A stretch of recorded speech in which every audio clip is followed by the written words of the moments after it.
Hello there you guys, welcome to one of my videos.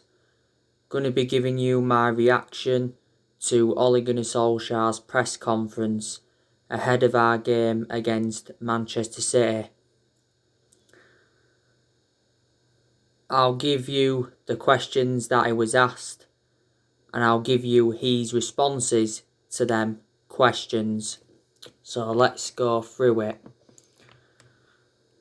So the first question that was asked to Solskjaer, given how Manchester City are playing, especially after you played them in December, where you to finish second behind them, have you given that any thought as to how much of an achievement that would be given the context of their season? So Ollie's response to that was, our focus is just on this one game and not where we are going to end up. We just have to be the best possible Man United and end up trying to improve on last season, of course. That means moving up the table, getting more points, hopefully challenge or get to a final and get a trophy. What other teams do, we can't control. We just have to keep at it ourselves, challenge ourselves, and of course at the moment they're ahead of us by a fair distance. Some days a good chance to test ourselves against a good team. That's a fair response from Ollie to that question. This is on David de Gea. This is what was asked to him. David de Gea just posted on social media that he's become a dad. I'm sure you'll congratulate him on that. You always stress that players are also human beings, so what's your philosophy and how long will he be allowed to be away from Manchester United? So Ollie's response to that was, it's a fantastic day for David, of course, when you become a dad. That's probably the best possible feeling you can have, and the ones lucky enough to have had that feeling know exactly what David de Gea is going through now. I'll give him the time he needs before he comes back. He has to go home, and in the old world, that's a day and you come back and you're ready again. But with the pandemic and the quarantines, of course, it's a different world. Still, when David wanted to be there to support his girlfriend, of course, it's not even a discussion to make Dean Henderson come in and play well and he's ready. I'll give David de Gea the time he needs, of course. Again, fair response from Ollie.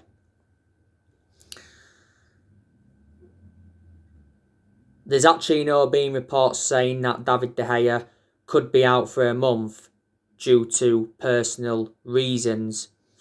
So that means Dean Henderson will get a run of games. There's actually reports coming out saying that we are considering letting David de Gea leave in the summer. I think we can get from between 50 to 60 million for de Gea. Solskjaer earlier on this season warned David de Gea that his number 1 jersey is under threat. De Gea has been a long servant at the football club. This is his 10th season at Manchester United and he has made over 500 appearances in all competitions. In the last couple of years, he's made calamitous mistakes. Reflecting on that, he has become a liability, but a few years ago, he was regarded as the best goalkeeper in the world. There was narratives coming out the other week saying that we're looking at Donnarumma from AC Milan as a possible replacement for De Gea. But like I've said in regards to Dean Henderson, I think he should be our number 1 now because he's reliable enough to become our number 1. Because he has got that experience behind him. He endured 2 successful loans with Sheffield United. And he's done well in the games he's played in this season. And Solskjaer admitted earlier on this season that it's becoming more and more difficult to leave Dean Henderson out of the side. A few weeks ago, Dean Henderson threatened to quit Man United if he's not assured the number 1 role. It actually said we put a £40 million asking price on him. So yeah. Solskjaer has been facing a goalkeeping dilemma. So this was another question that was asked to him. It's not too long ago you and Man City were side by side in the table, but what do you think is the biggest difference between the two clubs at the moment and why is the gap there? Is it because of quality, time, tactics, or what do you believe? Ollie's response to that was, I don't worry. I can only control what's happening here at Man United. There are so many differences between the clubs. If it's the clubs you talk about, I can sit here and talk about a lot. At the moment, they're the only team ahead of us, so we want to claw back 0.1 them and get closer to them. They've gone through a fantastic spell at the moment. Great form, 21 wins. We have 21 away games in the league unbeaten. So one record is going to be broken. Let's see which one it is. So that's a fair response from Ollie. This was another question that was asked to him. Can you just explain why you think the team is playing way below the standards they're set early in the season? It seems to be quite a few games now that you've imposed yourself on the opposition and you look a bit maybe lethargic, not the right word, but maybe a little bit tired. So this was a long response from Ollie. You know, when you get the results that you get, sometimes you seem and tend to forget about the performances on the back of the game. The West Brom game wasn't the best quality, but we felt there was improvements to be made on that one. The Palace game, of course, if you compare that one to last year's game against Palace, it's not very dismissal. But we had 2 or 3 fantastic moments with Rashford and Martial. The 2 goals that they scored in that game, that was a spark. Really, really top-class football. Still in the Premier League, when the opposition don't make mistakes, like Palace never did, you have to earn the right with the quality. We just lacked a little bit of that in the last few games. Still, we've gone 10 games unbeaten. 3 weeks ago, 4 weeks ago, we couldn't defend and did really well attacking-wise. That was the narrative anyway. Now, the narrative is that we can't score a goal. It's a week with us without us scoring goals. It's not long ago since we played some fantastic football against Real Sociedad. Good goals against Newcastle, Southampton. It's sometimes margins, you know. In football, one little step back now, 1 day extra recovery before the derby, and hopefully we can get that spark back. So that's a fair response again from Ollie. This was another question that was asked to him. On those margins, it's often sort of the qualities that the players possess, and the investor call last night revealed the club's finances. When you look at Manchester City, they've got a different model. How do you view competing with Man City in the transfer market? There are a few players that they've got that United have looked at. There are a few players that you've got that City have looked at. How do you view that complication between the 2 clubs? So Ollie's response to that was, I only focus on what we do. We have our model and we as a club believe in a certain way to do it. In a certain player to come here and make us better. A certain person. I don't think it's my place to comment on other clubs and compare us with others. Every club do their own business, their own way. And at the moment, they're in great form, doing really well. But my focus and our focus is what we can control, and that is ourselves. This was another question that was asked to Ollie. This is regarding Pogba, Lindelof, and David. So it says, will Martial, Pogba and Lindelof be available on Sunday? Secondly, I cannot keep up with our own regulations, never mind Spain. Will David be available for the remaining 5 matches of March, or is it going to be Dean now for those fixtures? So all his response to that was, as soon as David travels back, we just have to follow the rules, the government rules, yeah. I expect him to be available very soon, not too far, making up stories that's been in the press this morning. It's not fair on our fans. It's not fair on David. We allowed him to go back, of course, as he wanted to be there with his girlfriend. We want our players back as soon as possible, but there's a human being in there that we have to look after. he was there for his fantastic day for him, his girlfriend and his family, so I don't know when he will be back. It won't be long before he comes. It was easy when I travelled back from the Euros. Noah was born on a Friday and I played against Spain on the Tuesday, travelling back on a Sunday. No quarantine, nothing.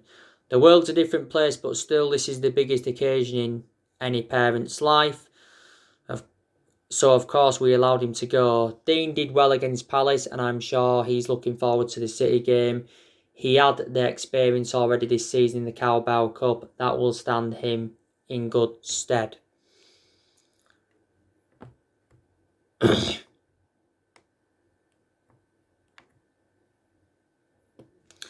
This was another question that was asked to Ollie. You had a really good season last season against the well-established teams, but it's not been like that this time around. What do you put that down to? Ollie's response to that was, good question. Of course, we've looked at it in a strange sort of way. You might not agree with it, but we've been more positive. We've been going through with a high press in more or less every game on the front foot, trying to pin the teams back, especially when they have the ball. Last year, maybe we relied more on counter-attacks, dropped deep, defended really well, hung on as a coach and a manager. That's the worst feeling ever when you're defending in and around your box because any little quality from your opponent and you've conceded. We've tried to go more positive, I've got to say. We've not been clinical or ruthless enough with our chances. That we've had because we've had chances in these games. They've been tight games. It's another test for us now, another opportunity to put that right. So that's all his response to that one. This was another question. Ed Woodward has said that there's clear signs of progress on the pitch. Is that happening as quickly as you would like it to be? Ollie's response to that was, of course, you want to win every game of football, you do, but if we compare to last season, we're quite a bit higher in the league compared to the same stage. We're still through in the Europa and the FA Cup. It's probably the league that you think, yeah, that's where we've shown the progress. Hopefully we can prove in the Europa League and the FA Cup that we have taken another further step. This team, the ambitions are there, of course. We have more experience to be in this position compared to last season. We're gelling more as a team.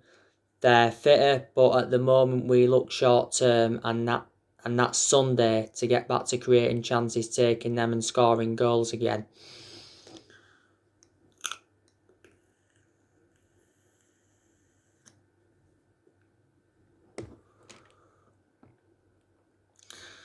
This was towards the end of the press conference. So this was another question. For quite a while, you were in the title race, but now that doesn't seem to be the case. Are you worried about missing out on the top 4 place? I know you're second, but the other teams are doing well behind you. Do you accept that's a battle for a top 4 place? So yeah, Ollie's response to that was, there are 11 games to go in the Premier League. I have always said, let's get to at least March and April before we talk about a title race. You don't talk about title races after 18, 19 games. We have given ourselves a very good chance of improving on last season by the position we're in. I'd rather be in the position we're in now compared to the situation we were in last season, but of course in the Premier League there are lots of quality teams. What we can control is ourselves, and if we do our jobs and get as many points as I think we can do, I'm sure we'll be up there. This was the final question of the press conference. What's happened to your players to cause a dip in form? Is it mental? Is it physical? How do you get back to where you were? Does that come from you, them? So Ollie's response to that one was, it comes from anyone. We had a week without scoring a goal. It's not like we've gone 6 weeks with bad form. It's not long ago we beat Southampton 9-0 and beat Real Sociedad 4-0. A Real Sociedad team that should have won against Real Madrid at the weekend. Was it this weekend? It's also about the opposition we're playing. The amount of games can have an effect. But for me, I'm not buying into the narrative that we've sort of had a dip in form. Yeah, we haven't had that bit of margins with us to score the first goals in games. 3-0 is not really us or what we are set out to do, but we've defended well and just lacked that little spark to create enough chances to score, but I don't buy the out of form one. So that was everything that was mentioned during the press conference. The game on Sunday is the 185th Manchester derby.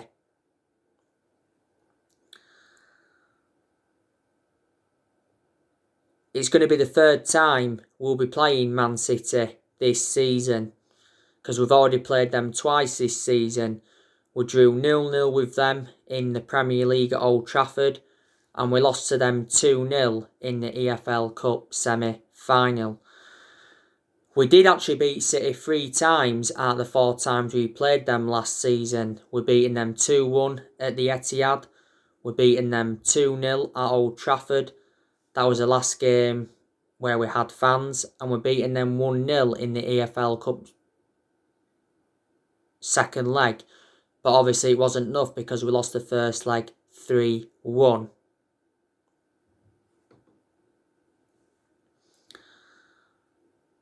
A lot of Man United fans, including me, are not expecting us to get anything from this game, because we have really struggled against the top 6 sides in the Premier League this season. In the vast majority of the games against the top 6 sides, we've failed to score.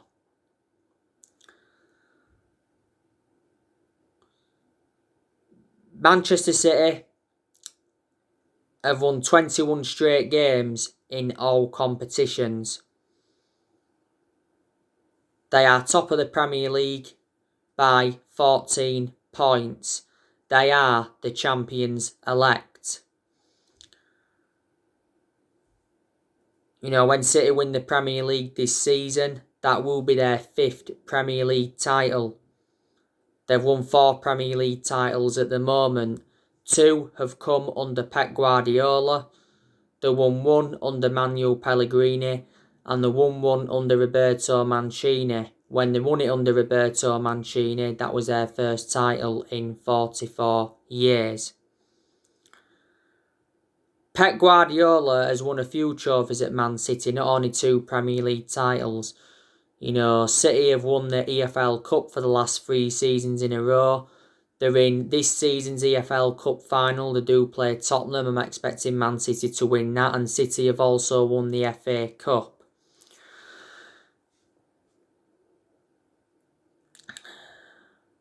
City, by the way, are into the Champions League quarter-finals.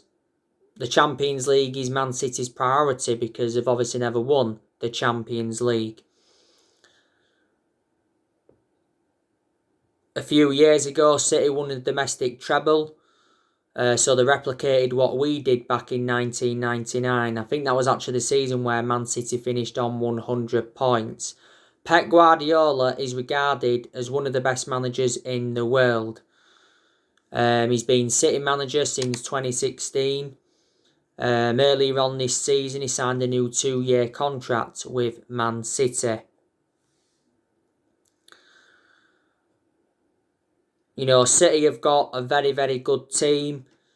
You know, they've got the likes of Gabriel Geas. That could cause us all sorts of problems on Sunday. They've got Sergio Aguero, world-class striker. He was actually out of injury earlier on this season. They've also got Raheem Sterling. They got him from Liverpool a few years ago. They've got Ferran Torres. He's a good player. They got him last year. They've also got Mahrez. They got him from Leicester a few years ago. They've got Bernardo Silva, who's good. They've got Kevin De Bruyne. Kevin De Bruyne is regarded as one of the best players, one of the best midfielders in the Premier League, They've got Phil Foden. He's come up Manchester City's ranks very well. He's been a revelation. They've also got Ilkwan Gundogan. He's been in very, very good form this season. They've got Garcia. They've got Rodri. I don't really rate Rodri, to be honest with you. City have got some very, very good centre-halves. They've got Laporte. He's a very good centre-half. He's sustained a few injuries though at Man City. They've got Ruben Diaz, who's a good centre-half. They got him last year. John Stones has now turned into a good centre-half because for a while I didn't rate him. But he's done very, very well this season for Man City. John Stones and Ruben Diaz complement each other very, very well in City's back line. I think City did get John Stones from Everton. They've got Nathan Ake. Nathan Ake is actually out of injury at the moment. They actually got Nathan Ake last year. Kyle Walker is a very good right back for them. They got him from Tottenham a few years ago. They've got Cancelo. They've got Benjamin Mendy. Benjamin Mendy's actually injury prone though. And Edison, he's done very, very well for City this season. He's a very, very good goalkeeper. Man City obviously lost David Silva last year. He went to Real Sociedad. They also lost Otamendi. He was part of the deal for Ruben Diaz. They also lost Vincent Kompany a few years ago. He became player manager of Anderlecht. And they also lost Leroy Sané. He went to Bayern Munich.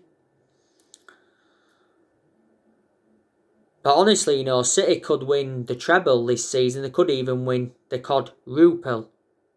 They are the best team in England. After Man City, we do play AC Milan in the last 16 of the Europa League. That's going to be a tough game. Then we've got West Ham in the league, and then it's Leicester in the FA Cup. We know that Paul Pogba is not going to be involved in this game. Paul Pogba's out with a thigh injury at the moment. The last game Paul Pogba did play was the 3-3 draw with Everton. And you can say that Paul Pogba is a big miss because we do lack quality in that midfield without Paul Pogba. There's no creativeness in that midfield without him. We are far too defensive. Now, Solskjaer recently set a new Paul Pogba return date. Ollie is hopeful that Paul Pogba will return before the March international break. Earlier on this season, Pogba had an ankle injury and he was out for the vast majority of last season with an ankle injury. So, sustained a few injuries now at Man United. Recent narratives said that Paul Pogba is open to staying at Manchester United after making a transfer U-turn, and it says he will discuss a new contract. Earlier on this season, Solskjaer suggested Paul Pogba could sign a new contract, and Ollie said he's happy at the club. Earlier on this season, we did trigger that 1-year extension on his contract, so he's under contract with Man United until June 2022. Pogba's had a long-running transfer saga. He's been relentlessly linked to a move to Real Madrid. PSG have been in for him, and his former club Juventus have been in for him. Said the other week we revealed our asking price, and it was £100 million. Mini Oriola, his agent, said earlier on this season that he's got no intentions of destabilising his client's season at Man United, and he did actually say as well that he's working quietly on Paul Pogba's transfer to avoid offence. Because obviously Mini Oriola's been criticised a few times and he doesn't have a good relationship with Man United. He made an announcement back in December, Mini Oriola, regarding Pogba, and Solskjaer was furious with Mini Oriola's announcement because it was just before the game against RB Leipzig. As it stands at the moment, Pogba's our most expensive signing because we paid £89 million for him.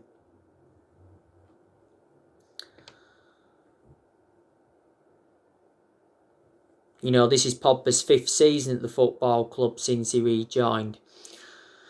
Juan Mata, we know he's out for a couple of weeks. Juan Mata obviously doesn't get in our team anyway. Obviously Phil Jones, he's still out with injury. Donny van de Beek, he's recently been out with injury.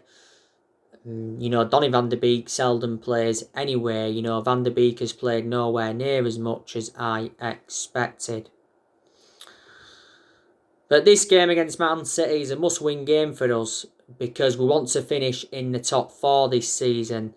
Top 4 is now our aim because obviously we know we're not going to win the Premier League. I disregarded the title a while ago. Solskjaer hasn't mentioned the title race recently, but he actually said after our 3-1 win against Newcastle that we're still in the title race, and he said the same thing after the 1-1 draw with West Brom, but that's just Ollie playing mind games. I don't see us winning the title under Solskjaer. I think we'll win another title at some point, but I don't know when. We haven't won the Premier League since 2013. I still think we'll finish in the top 4 this season, but it's not guaranteed yet. We've drawn 0-0 in our last 3 games. We're coming into this game against City on the back of a 0-0 draw with Crystal Palace. It was a very bad result against Palace, and it was a very, very poor performance by Man United. The best chance for us in that game was from Matic. It produced a very good save from the Palace goalkeeper, but that's the only shot we had on target. Rashford, he had a chance that went wide. Cavani had a chance or two, but he was quiet for the vast majority of the game. The actual best chance of the game was from Patrick Van Aanholt at the end. It produced a very good save from Dean Henderson.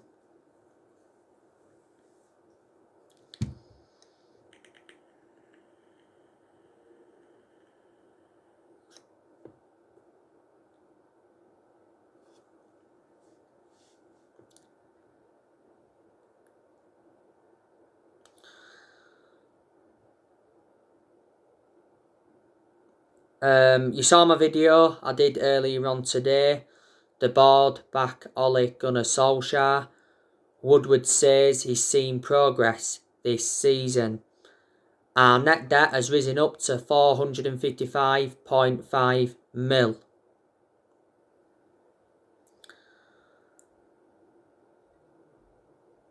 Solskjaer did say, didn't he, that he's only interested in bringing in players that would be a perfect fit for the club. And he recently sent a warning to Man United fans, saying that we won't be very active in the summer transfer window due to the coronavirus pandemic.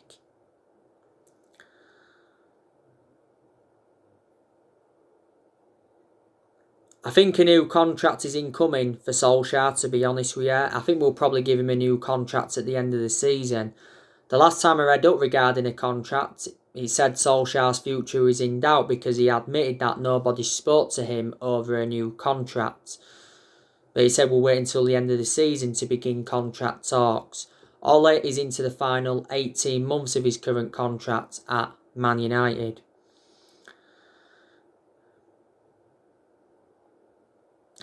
I think Solskjaer will get sacked eventually, not at this moment in time, no. I think he does deserve at least until May. Probably will get at least summer next season as well. It depends on how things go. But I can assure he's not the long-term manager for Man United. I've already said Solskjaer needs to win a trophy at Man United to avoid the sack. Because he's not yet won a trophy and he's been Man United manager over 2 years and we haven't won a trophy since 2017. The FA Cup is a chance of a trophy and the Europa League is a chance of a trophy. But we have endured very bad periods under Ole, where he was actually lucky not to be sacked. But we've also endured good periods under him as well, where he's actually got best out of the team in some games, performances have been good, and he's actually improved certain players. Solskjaer's tactically naive, especially in the big games. Yeah, in some games he's showed tactical flexibility, but he's got to show tactical flexibility persistently. You know, if we did sack Solskjaer, who would come in to replace him? As far as I'm aware at the moment, no one is available. You know, Pochettino was the favourite to take over at Manchester United. But Pochettino's out of the equation because he's now PSG manager, and Solskjaer's been criticised a lot. And I've heard a lot of United fans saying we did give him the job too soon. Maybe we should have waited until the end of that season to decide or not whether to give him the job. But we gave him the job permanently 2 years ago, reflecting on what he did in that 3-month period when he was the interim manager, because he won 14 games out of 19 in all competitions. Solskjaer hasn't got a proven pedigree as a manager, that's a concern. But reflecting now on he's been with us, he's gained some managerial experience and he's learnt quite a bit on the job. But we've got to give Solskjaer credit in some aspects. You know, he's got us to the FA Cup quarter-finals, got us to the Europa League last 16, got us to the EFL Cup semi-final this season, lost 2-0 to Man City. Did well last season in his first full season at the club. He's made good signings as Man United manager, but as yet he hasn't got all the players that he wanted to recommend in, and in that aspect, the blame stems from the board. And he's also got rid of a lot of the deadwood. And we are second in the Premier League, and we've got a fantastic away record in the Premier League. We haven't lost away from home in the Premier League for over a year. So anyway guys, that's everything to update you today. Drop your comments, likes below on the channel. If you do, consider subscribe as always, and take care. God bless. See you all again very, very soon. Thanks for watching.